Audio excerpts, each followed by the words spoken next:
Infertiliteti ka përshkrime të ndryshme përqindjesh, në përqindje për popullatën, në varësi të vendeve të ndryshme. Shkojnë këto përqindje nga 7-8% deri në 15-18%.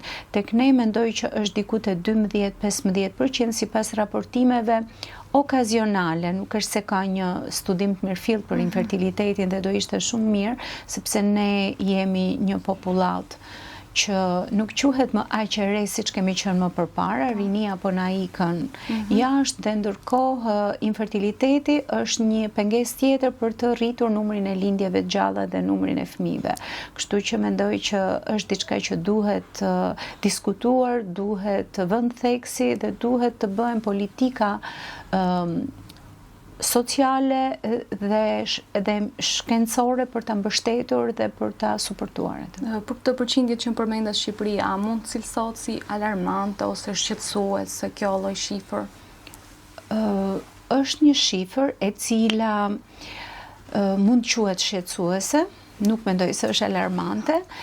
Kjo për faktin se ne vazhdojmë ende që të kemi martesa në mosha të hershme. Dhe mosha, sidomos mosha e gruas shtatzën, është shumë e rëndësishme, po shumë e rëndësishme për arritjen e shtatëzënisë.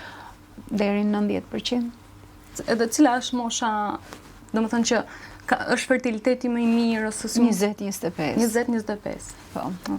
Por shumica e vajzave sot 20-25 vjeçë mbarojnë shkollën, duan të kryejnë masterin, duhet zënë një vend pune, duan të kenë një shtëpi, duhet të kenë një të dashur, një partner me të cilin të ndjehen sigur, kështu që janë shumë faktorë social që janë duke shtyr pjesën e krijimit të shtatëzanisë së parë.